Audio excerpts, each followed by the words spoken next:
आप सिर्फ रोजी रोटी कमाना चाहते या अपनी एक अलग पहचान बनाना चाहते? क्या आप सुरक्षा को चुनेंगे जो सैलरी में है या आजादी को जो मुनाफे में है? क्या आप हमेशा किसी और के सपनों को पूरा करने में लगे रहेंगे या अपने खुद के सपनों को साकार करने की हिम्मत करेंगे? क्या आप सिर्फ अनुभव लेना चाहते हैं या एक ऐसा बिजनेस बनाना चाहते हैं जो आपकी विरासत बन सके? क्या आप पूरी जिंदगी किसी और की सफलता के लिए काम करेंगे या कुछ साल संघर्ष करके अपनी खुद की पहचान बनाएंगे? तो आप नौकरी की सुरक्षा चुनेंगे या बिजनेस की आजादी? आज हम बात करेंगे बिजनेस वर्सेस जॉब की।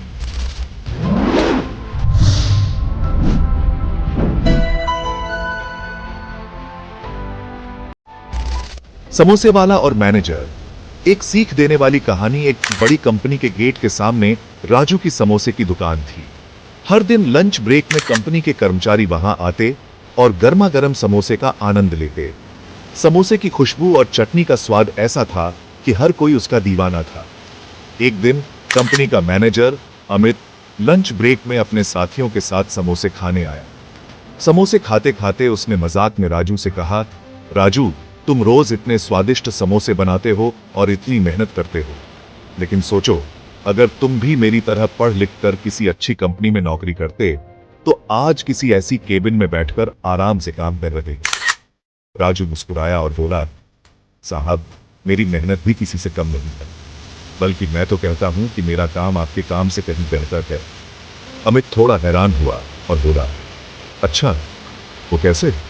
राजू ने शांति से जवाब दिया, साहब, जब आपने 10 साल पहले इस कंपनी में नौकरी शुरू की थी तब आपकी सैलरी 10,000 रुपये थी और मैं सड़क के किनारे टोकरी में समोसे बेचता था। उस समय मेरी कमाई सिर्फ 1,000 रुपये महीने थी, लेकिन मैंने हार नहीं मानी। धीरे धीरे मैंने अपनी दुकान खोल ली और आज मेरी कमाई 2 लाख रुपये महीने से ज्यादा है। अमित यह सुनकर थोड़ा सोच में पड़ गया। फिर भी उसने कहा, लेकिन फिर भी नौकरी में एक सिक्योरिटी होती है, हर महीने सैलरी पक्की आती है। राजू हंसा और बोला, साहब, सिक्योरिटी और ग्रोथ में बड़ा फर्क होता है। आप आज मैनेजर हैं, आपकी सैलरी 80,000 रुपये हो गई, लेकिन क्या आप अपने बेटे को अपनी जगह डायरेक्ट मैनेजर बना सकते हैं?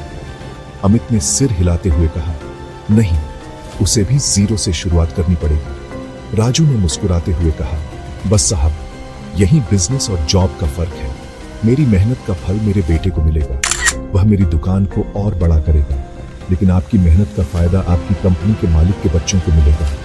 अमित को अब समझ आ गया था कि बिजनेस और नौकरी दोनों की अपनी जगह है, लेकिन बिजनेस में अगर सही मेहनत और समझदारी हो तो उसका फायदा पीढ़ियों तक जाता है। वह बिना कुछ बोले सोचते सोचते वापस ऑफिस चला गया। सीख, जॉब और बिजनेस दोनों अच्छे होते हैं, लेकिन बिजनेस में आप अपनी मेहनत का सीधा फल अपने परिवार को दे सकते हैं। अगर सही तरीके से मेहनत की जाए तो छोटा काम भी बड़े काम से ज्यादा फायदा दे सकता है। हर किसी की सोच और पसंद अलग होती है। किसी को नौकरी पसंद होती है तो किसी को बिजनेस। बस जो भी करें पूरे मन से करें।